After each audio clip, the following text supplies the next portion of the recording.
Welcome to the first episode of Midlife Mastery for 2023. I'm really excited to bring today's episode. It's a great conversation. I'll tell you a little bit more about that in a minute. But yeah, this is the 63rd episode. We've got listeners in 74 countries, still in the global top 10 of podcasts for our category. And so just really excited for the past couple of years of Midlife Mastery. And we have some great guests lined up going forward. And so 2023 is going to be a great year. If you haven't listened to the most recent episodes yet, I'd really encourage you to check out Aging Well. It's with Nate and Sheba from Ageless Workout. Fantastic episode. And we had Gail Gensler back on. And we call this episode Midlife in Beast Mode because that's how she lives. And she brings us full throttle enthusiasm and inspiration to midlife. And so always enjoy my conversations with Gail. She is a returning guest. But now for today's episode, well, let me tell you a little bit about it. I absolutely loved this conversation with Ellen Kocher and Dominique Dhaou. They're the co-authors of the book, Wake Up, Shake Up, Thrive, How to Lift Up Your Life in Your 50s and Beyond. They brought tons of information and inspiration on creating and embracing a vibrant life after 50, and with a particular focus on work and careers. So that's an area that we sometimes talk about, but this episode allowed us to go a lot deeper. And so we discussed how aging is regarded in different countries. Both of them are world travelers, have lived in several different countries. And so they had some thoughts on that and thinking about aging, not just personally, but also in the workplace. We talked about some myths and stereotypes of aging in careers, the personal and professional advantages that come with growing older. We talked about getting beyond being set in our emotions. I'd never really thought about that idea of being set in our emotions. And so anyway, that just really resonated for me. We talked about the distinction between growing older and getting old, how views of retirement are changing. And again, they bring kind of a multicultural, multi-country perspective to that, as well as rethinking careers after 50.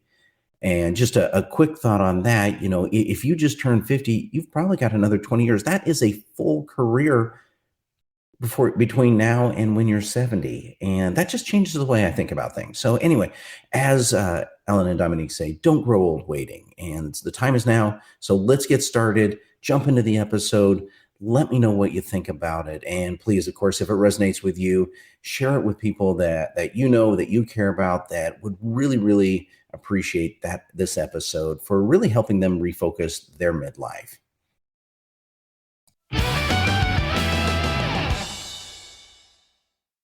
All right, so today's guests are Ellen Kocher and Dominique Dhaou. And well, I always like to let guests introduce themselves because I'm not that good at it. You know you better than I know you. So Ellen, can you give us just kind of your 30-second, 45-second elevator pitch? Who are you? What do you do? I would love to. Thank you, Brock. So I am Ellen Kocher. I live in Geneva, Switzerland. I am a Swiss American. Grew up in Connecticut, did undergraduate work in economics and finance. And during one of my years abroad, fell in love with Italy, Europe, food, and decided to come back and learn French. Met a Swiss German guy and lived happily ever after. There you go. That's a really 30-second elevator pitch. But just to add to that, I spent 10 years in finance, big company. Then I took over Weight Watchers at work for almost 10 years when I made some personal lifestyle changes around weight, nutrition, and stuff like that. And 9 years ago, I started my own business as a health and wellness coach where I developed, and that's where I am today. All right. Excellent. And well, Dominique, how about you? Well, I'm the other way around. I was born in Switzerland. I also live in Geneva in Switzerland, but I've been traveling and working around the world. Have lived in New York City for 3 years, lived in Africa and Eastern Europe, and traveled the world. That travel is really my passion. But before or after I fell into the travel passion, I studied at the hotel management school in Switzerland, and then embarked on the 30 plus years HR, human resource in leadership positions around the globe. And 4 years ago, I created my own company, which is called Point North. I help basically people and organizations find their true north. There's quite a lot to do on that point. and I have that passion for bringing the best out of people and realigning themselves with their values, their talents, their experience and skills. So it doesn't feel like working. It's just love and passion. Well, fantastic. And I can't help but notice both of you neglected to mention that you've written a book together called Wake Up, Shake Up, Thrive, and how to live your life in your 50s and beyond, which of course is what we're here to talk about. I mean, that's what this podcast is about. Like, how do we do this midlife thing? Because there isn't, near as I can tell, a lot of instruction on what to do after you turn 50. And so I'm curious, both of you have seen a lot of the world, and how is aging regarded differently in the different places you've been?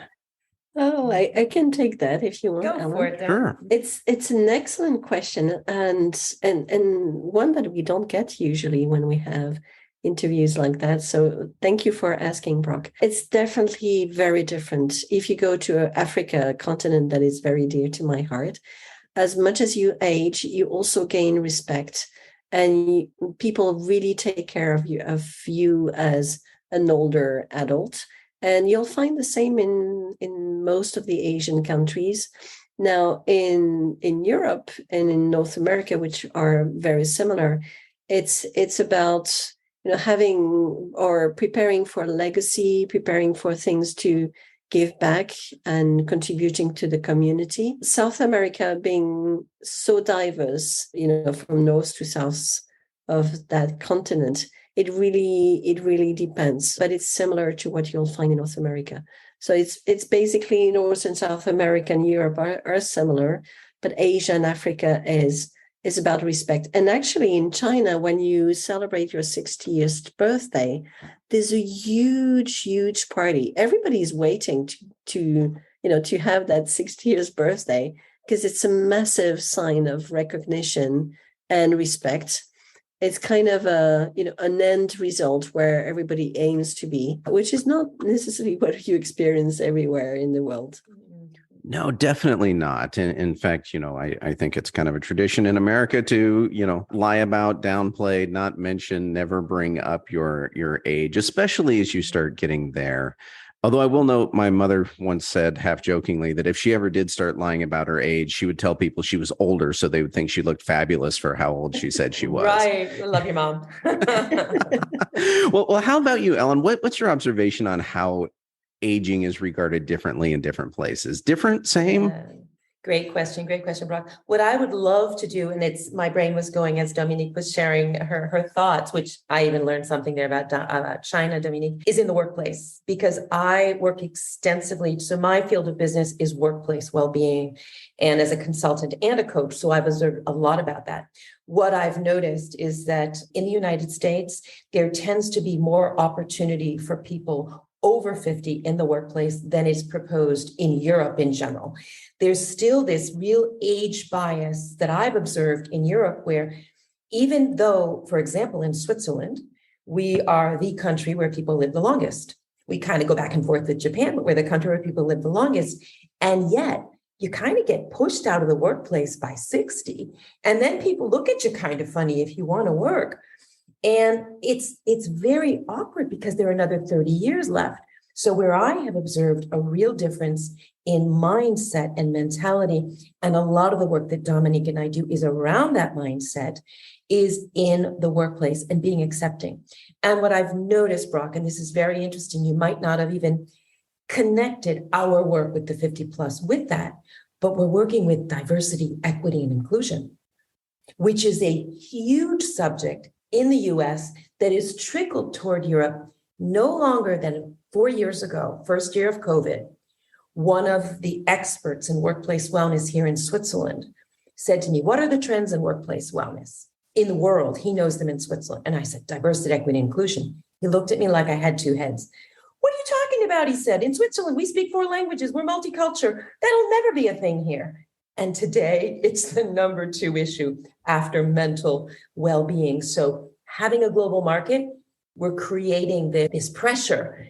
We're learning from each other. And that's how I see that aging trend being different. Do you agree, Dom? I see you shaking.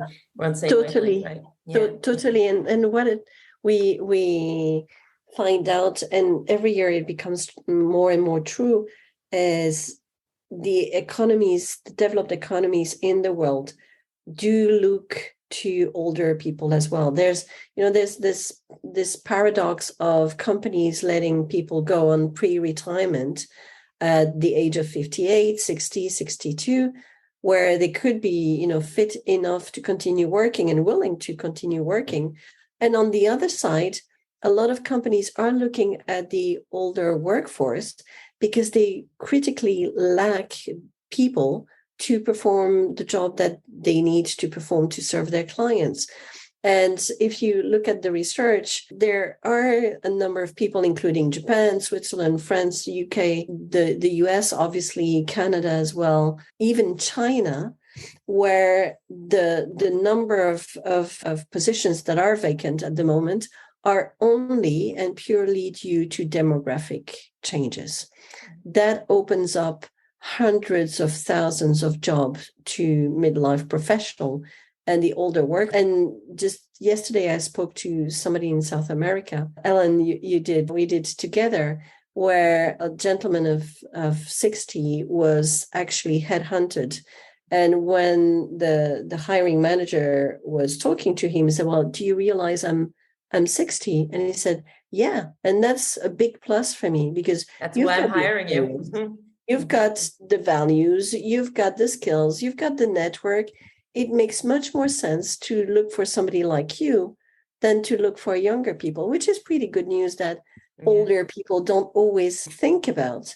But I'll tell you a story. When I was still in the corporate world before opening my own business, one of the best guy in my team, I recruited when he turned 60, actually 61.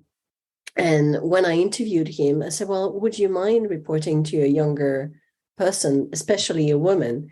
And he transparently said, you know what? I'm not that sure. I'm not that sure I'm going to like it. But, I'll give it a try. I'll give you a chance. I said, well, thank you very much. And actually, when he retired, he was 68. So he spent 7 years with me.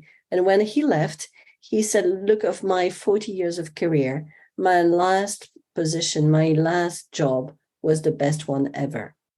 And I think that's a beautiful sign that it's not about the same everywhere and the same all the time. And one of the work that we do together is to get older people or midlife professionals to realize that they actually have a professional brand that is unique and needs to be valued. That's so important.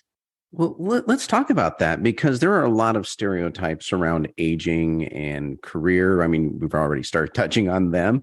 And not only do other people believe them about those of us who are aging, but often we believe them about ourselves as well. Like, I'm no longer as competitive in the job market, or don't have the technical skills. Or in fact, I had a gentleman in IT once tell me, oh, I'm 50. I can't learn this new stuff. And which just completely blew my mind, that a guy in a tech field was refusing to learn more tech stuff. But anyway, clearly he had bought into some stereotype. But what do you find? What is the flip side of the stereotype? I guess what I'm asking is, what advantages do we tend to bring as we age? And I'm Ellen? so glad you're asking. Yeah, thank you so much, Brock. It's such a great question. And actually, it's exactly the question that we answer in our book. So what we look at, and we look at the different dimensions: physical, emotional, intellectual, which is brain power; spiritual, which is alignment; and financial. And in all 5 dimensions, we challenge the current mindset. And this is where Wake Up, Shake Up, Thrive comes from. We want to wake up to the aging demographic. We want to wake them up to the reality that we're faced with today. We want to shake up the mindset so that people can thrive.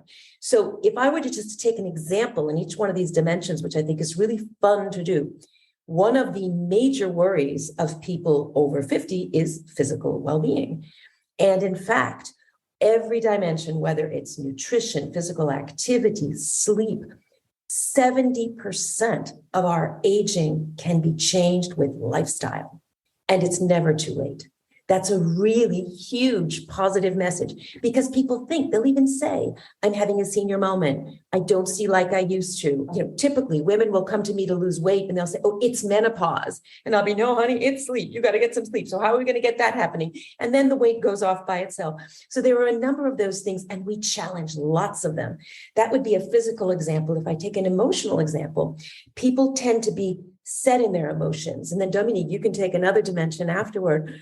which would be, for example, I'm really stressed, or I'm really anxious, or I'm really sad. People tend to embody their emotions, Brock, rather than standing back and saying, hey, I noticed that I'm feeling stressed or sad or anxious, and what can I do with those emotions? Actually, science shows that we manage our emotions better with age. And since more than 90% of our decisions are based on our emotions, that's a really, really, really important place to shake up the mindset and not be stuck in the I am what I feel. No, I notice I feel it. And then I can actually manage it. Let me jump. Let me jump in there really quick, Ellen. Please do, yeah. Because you had a really interesting turn of phrase I hadn't heard before, and you started to explain it a little bit, but I'd like to go deeper. And you said that we can be set in our emotions. Yeah, right. And I know of being set in our ways, our routines, our habits. So, say a little bit more about what you mean by that. Yeah, well, as I had mentioned, if I take an example, very often when people are approaching this phase of life, they will say how they feel with an I am. It's like identity level. Exactly. And they're creating the identity. And very often, Brock, they'll also be very limited in the words they use. So we actually challenge that. For example, I am sad. Well, are you sad or are you melancholy? Are you feeling sad or are you feeling worrisome? And we try to really get granular on what they're feeling. And then we stop with the I am, because it's I feel or I notice I'm feeling. And once we do that, it puts us in a position of actually managing from the outside those emotions. Dominique, you're really good at this too. What would you like to add to that? And thank you. It's, emotions are, you mentioned before, Brock, you mentioned habits or routines and things like that. And that's why sometimes we feel that we are like this or we are like that and that we can't change. We get that all the time. Oh, I'm too old to change. But it's not about changing who you are, but it's to change some of the habits that are triggered by the way you feel. And that is workable. It's not like you're meant to be like that forever. These are things that we do work with the clients that we work with, is to change the habits and therefore change the emotions and change, therefore, the circuits of functioning. And it's repetition and consistency that do change that. But it's not about changing your individuality. It's about changing the habits and the routines that will create the emotions that you feel, but also come from the emotions. So it's a question of repetition. And and Joe Dispenza is in our book as well. Joe is a person that we've followed for years and years, and he's also explaining that very well. It's about the habits of thinking. When you wake up in the morning, that you are meant to be this or that, but you actually can drive your emotions and drive your life much more easily than we think if you get new routines in place. Small ones, you haven't got to change the big ones, but small changes have as much impact than huge changes. And huge only comes from a number of small ones. Mm-hmm. All right. So we just touched on so many things right there in a couple of sentences. So no, and that's fabulous. The idea, because I'd never thought about, I love thinking about identity thinking, like, just kind of who we think we are and how we can alter that and the habits of thinking. But I've never really thought about it at the emotional level. And we got there kind of, and you'd mentioned, Dominique, that, hey, we don't have to make huge changes. We can make just small changes in how we're thinking about ourselves and who we are and the emotions that we have. And then Ellen, you would also, we started down this path of what are the advantages of being kind of 50 and beyond, and the idea that we have better control over our emotions or a better understanding of our emotions, maybe. Absolutely. And therefore that leads to better decision making. Mm-hmm. So exactly. So I don't know. There's about a book's worth of material right there. And there you go. We got the book for you. There you go. But it's true. And yeah. So what are some of the other advantages of being over 50, especially as we think about kind of our careers and our lives? Mm-hmm. Sure. And Dominique? Yeah. So just to link with emotions, when we get older, it's most certainly that we have gone through experiences, the good ones and the bad ones. But over time, we've strengthened that muscle of resilience. But we've also been more conscious of where we're really good at. And that by learning new stuff, we can get to new performance. So something that we are very passionate working with corporations is to have companies involve older people in their learning activities, but also in mentoring, in sharing experiences. So triggering that intellectual dimension that we cover in the book is to have that social impact and to create those, those relationship and connections, connecting with people, but also connecting the dots. Like we always say, oh, my body is getting older and my cells are dying, like it's the end of the world. But the research shows that our cells some of our cells do die, but we have many new cells that come into our body, including our brain, until the very day when we die. So it never stops. But like any cells, it needs to be activated, it needs to be created, it needs to be fed. So at the intellectual level, when we get older, the best we can do is to get out of our comfort zone and try new things, new learnings, new things, new people, new networks. The word new here is critical to create new neural pathways and to learn new things. And it's never too late. We regularly meet with people who are going to university, they're learning new stuff at the age of 50, 60 or more, people creating their company at the age of 50, 60 or 70 or 80. I mean, we're both example of having created our company after the age of 50. And it feels much better than if we had done it at the age of 25. And the results Dominique, are better. Yeah, well, I can actually pick up on that quickly because we have actually done a lot of research on entrepreneurs over 50. Yeah. And entrepreneurs over 50 are 5 times more successful than the younger entrepreneurs, which just makes sense. And we go back to this question of what are we better at? Well, they typically have a little more money. They have a lot more confidence. They have a lot more experience. They have a much bigger network and they're more resilient. And those are like 90% of what you need to be a successful entrepreneur. So all we have to do at that point is just go for it. So those are huge advantages. And what's been shown is in the blue zones in the area in the world where people live the longest, that's where they're doing the most of this. They're creating this newness. They're creating those connections. That's what's helping them age well. And it's funny. I don't think many people think about that network, those life skills, the emotional maturity. We don't typically think about that. We think about job skills or technical skills or what degree do I have or any of that.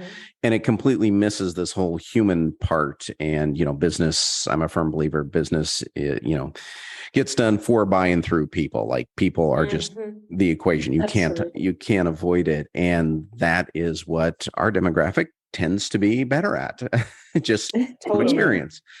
So anyway, I find that interesting because I think the stereotype belief is, all entrepreneurs are under 30, wear a hoodie every day, live in Silicon Valley or Austin or any of the tech hubs. And that may be true, but we miss out on kind of these, the unsung entrepreneurs that are going on, creating great businesses, having great lives. I guess, it's not flashy. It's not sexy. They're too busy doing stuff to make headlines. I don't know. I'm kind of rambling here, but I love hearing about these advantages that we just don't normally hear about.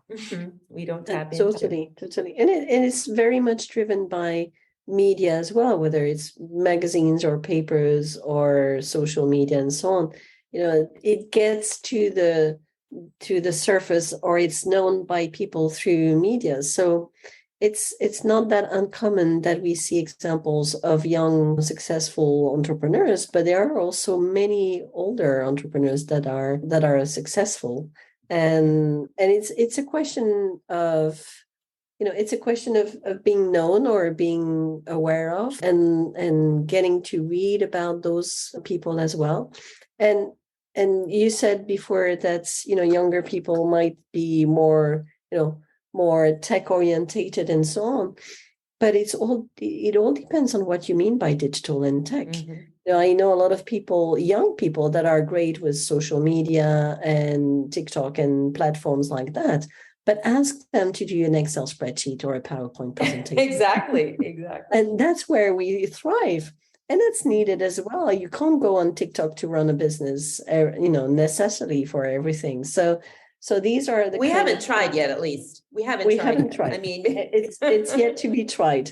But I'll tell you a story. My mother-in-law from Africa, she never went to corporate. She never had a job. She raised her kids at home. She was never exposed to business. Now in Africa, social media is very, very hot, not in terms of temperature, but in terms of using it. And actually, there's been revolution in some countries using social media. So it's a very common thing. So when that happened, she would have been the last person in the world I would have thought to use social media and a tablet and a phone. But when she started a few years ago, she picked up on it so easily. And she was 50 or 60 at the time. Now, when she comes to Switzerland and we travel and go to hotels, she's the first one to ask for the Wi-Fi code in a hotel or in a restaurant. She's passionate about that. So it's not always the same story wherever you go, but it's the idea or the bias or the preconceived idea that we have that older people are not as good with digital as young people.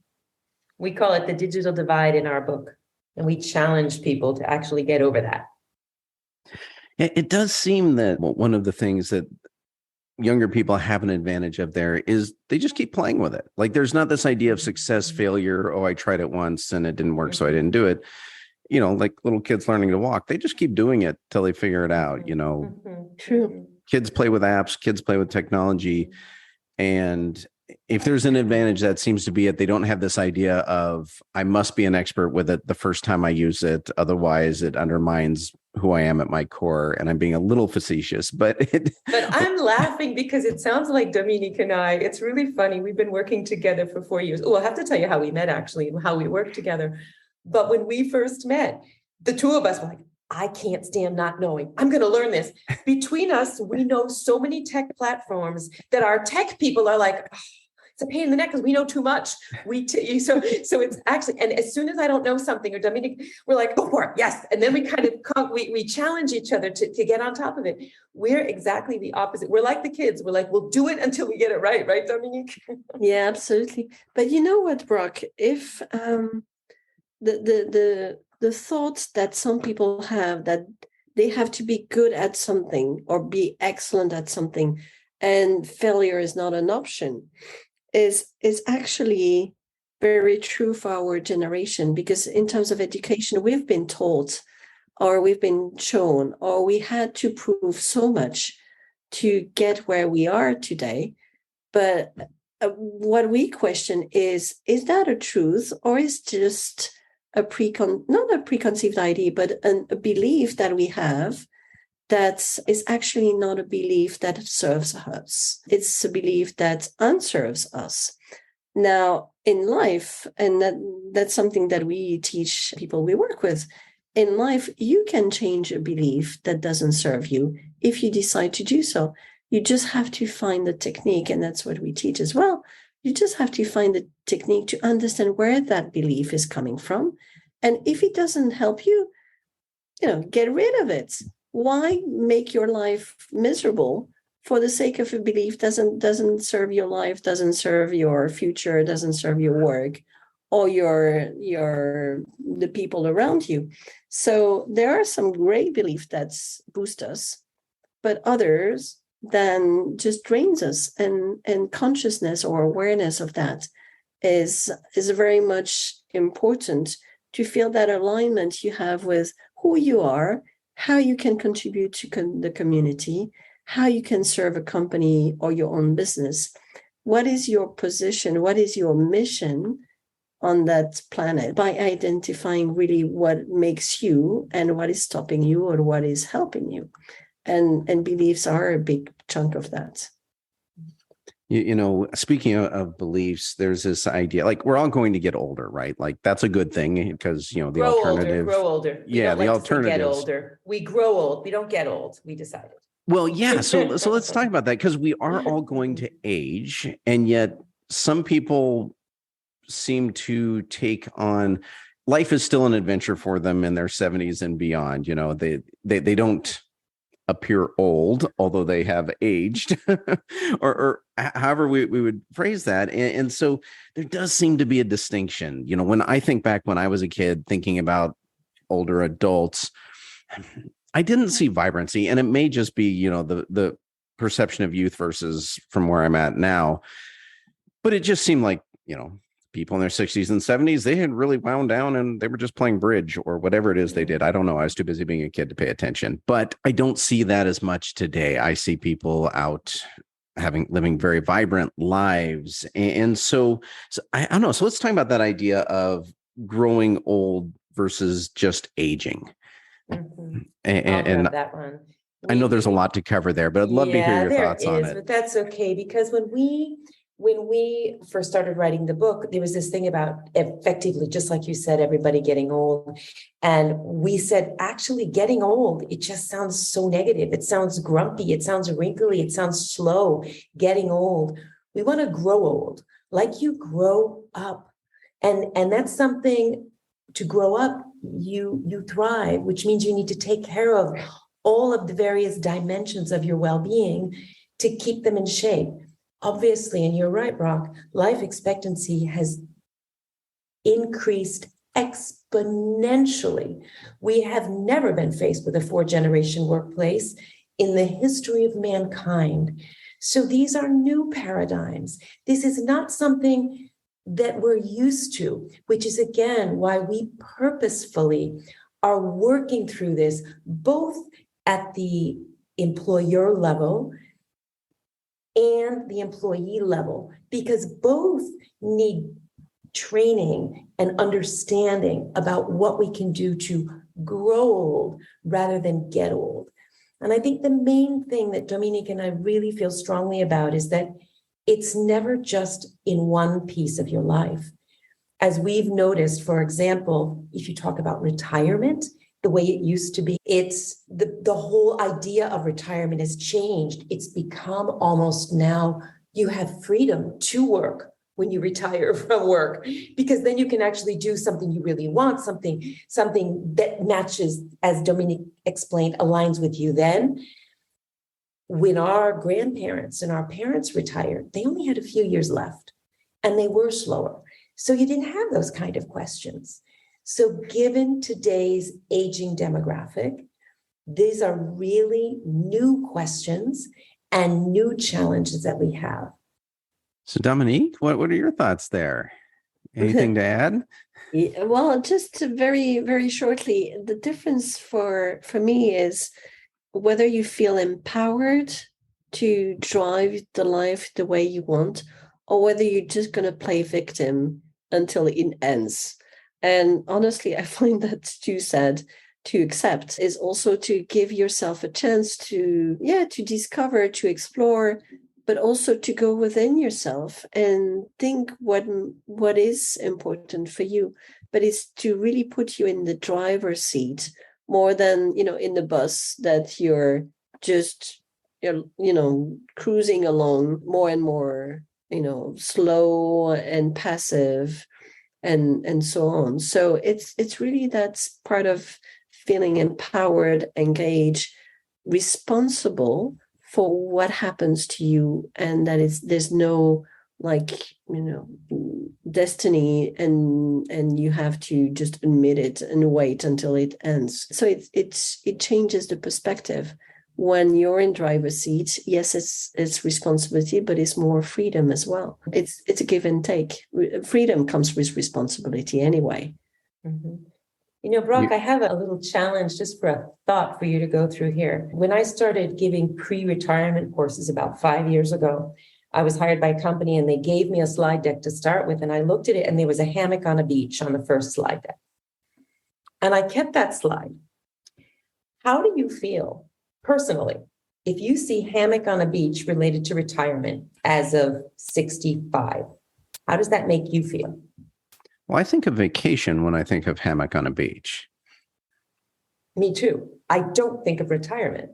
For me, retirement, but yet years ago, that was retirement. You know, the dream. Remember like those ads we used to see when we were kids in the US, and they'd say, you know, Prudential or whoever it was that was doing the advertising, and you'd see the couple walking into the sunset toward the hammock on the beach. Like today, no, that's like one trip among 100 I'm doing this year for the next 30 years. It's a completely different mindset. Retirement, you know, it used to be school, work, retire, expire. Today, it's school, work, retire, life. It's another third. It's another third of your life statistically.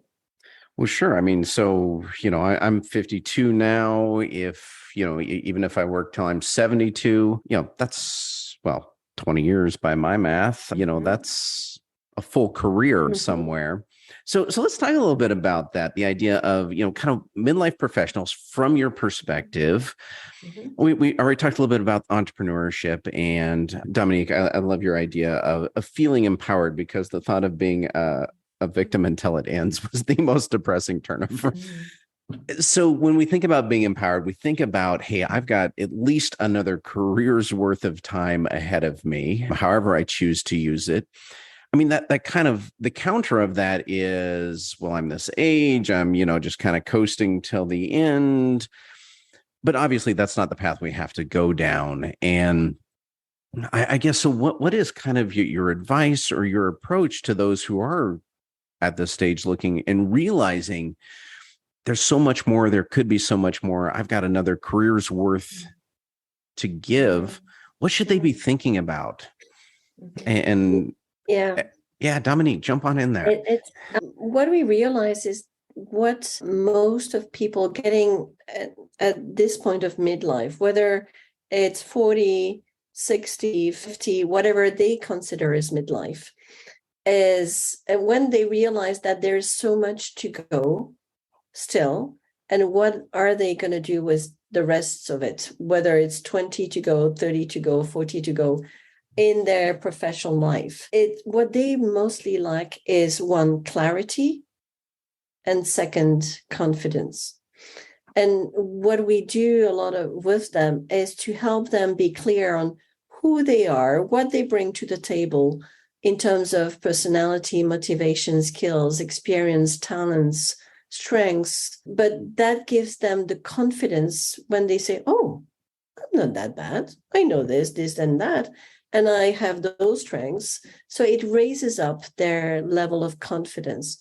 So that's the first step. The second step in terms of clarity is to explore a number of possibilities and opportunities, but using a structured approach so that they get the destinations, if you want, and a number of possibilities that they might not have thought about. Because when you're in your life, you don't always get the inspiration to explore other avenues. But when you're working with somebody, it becomes a little bit easier. And we always often use the notion of a GPS. Once you know who you are and the potential destinations where you could be going, is like, you know, using a GPS. This is where I am now. This is where I'm going to go. And then what do you get out of that? An itinerary where you have options. I can take the highway. I can take the small roads.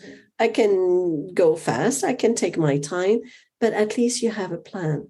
So the recommendation is really to get clear on who you are and raise your confidence and get clear of where you could be going.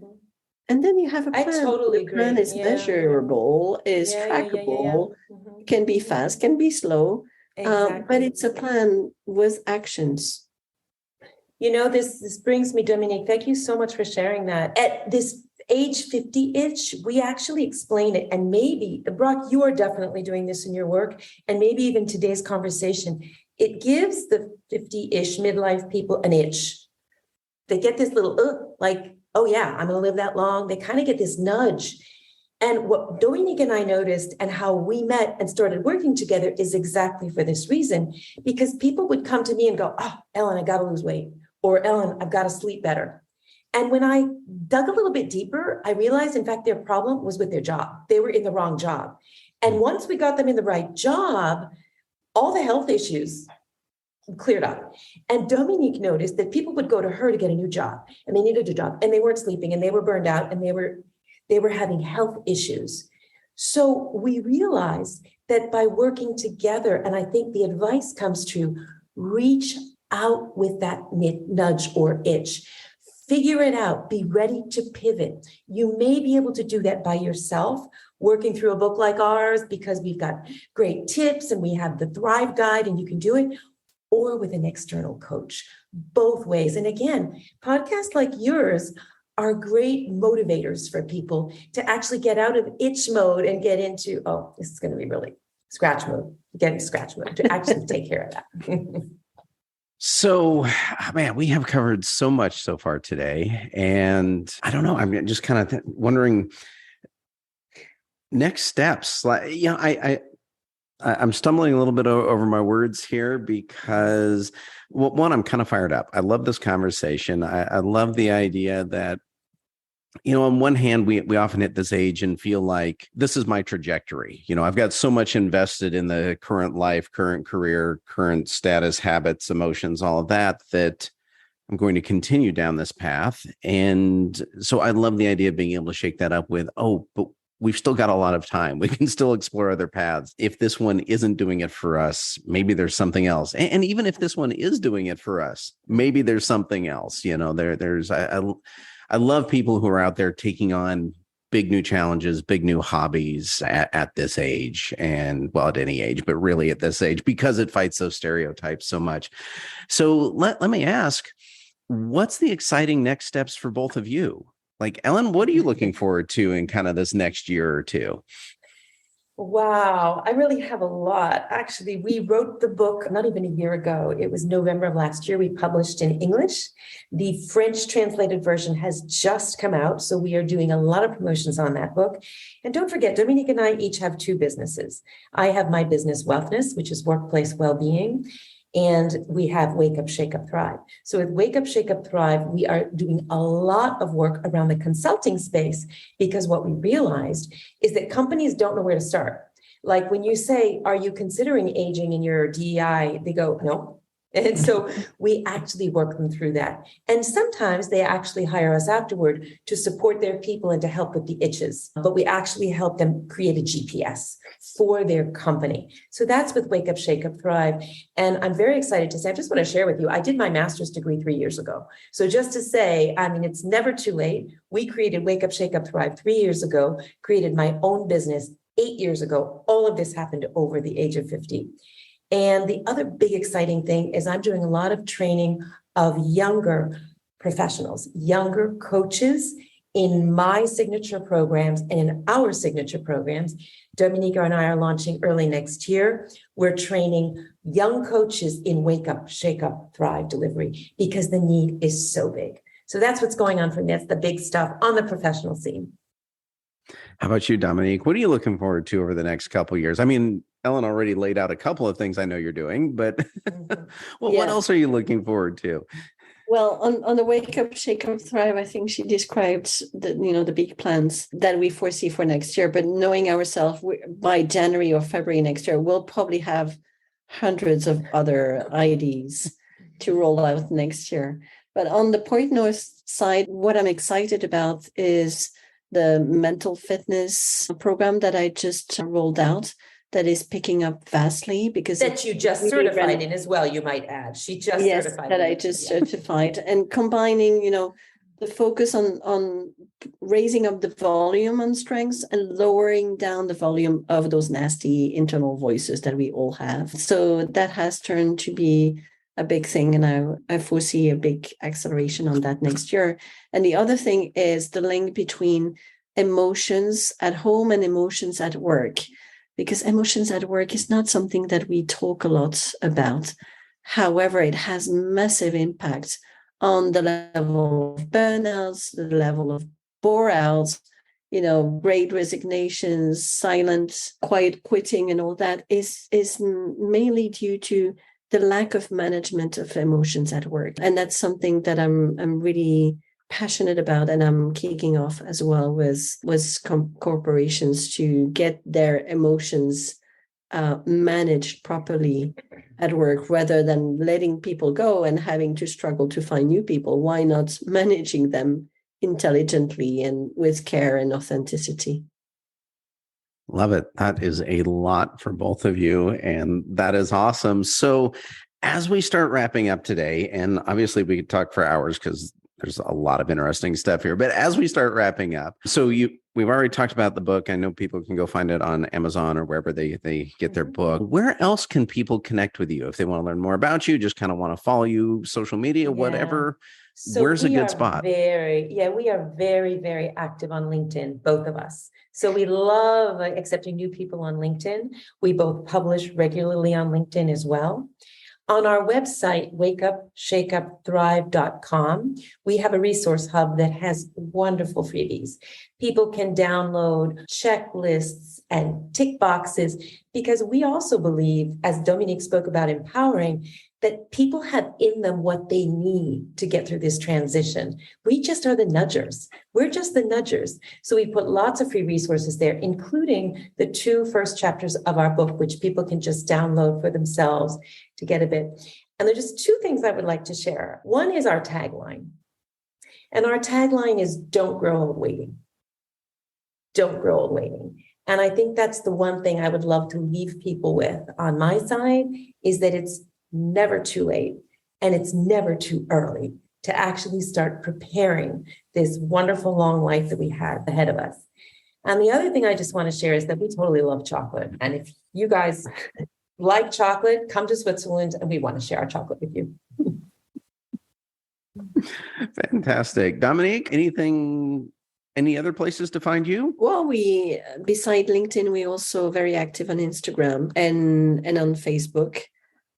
And we also we are both speakers at conferences, whether it's in company conferences or external conferences, part of annual congress and so on. So that's where we can mingle physically or We'd virtually. love to get invited to those things. Yeah.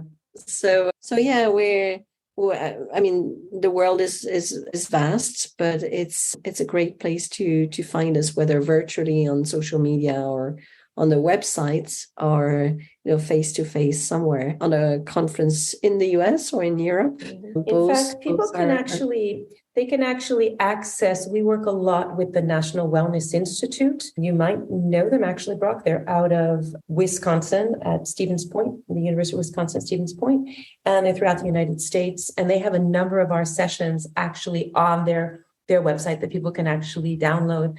And we love those opportunities, and we always bring chocolate. Nice. Well, this has been fantastic. I really enjoyed having both of you on. Love the spirit, love the energy, love the knowledge that you're bringing. And I mean, the show's about information and inspiration, and you definitely brought both of those. So thank you both for being on today. Thank you very much, Brock. It's been a privilege being with you this afternoon. Yeah. And thanks for your podcast.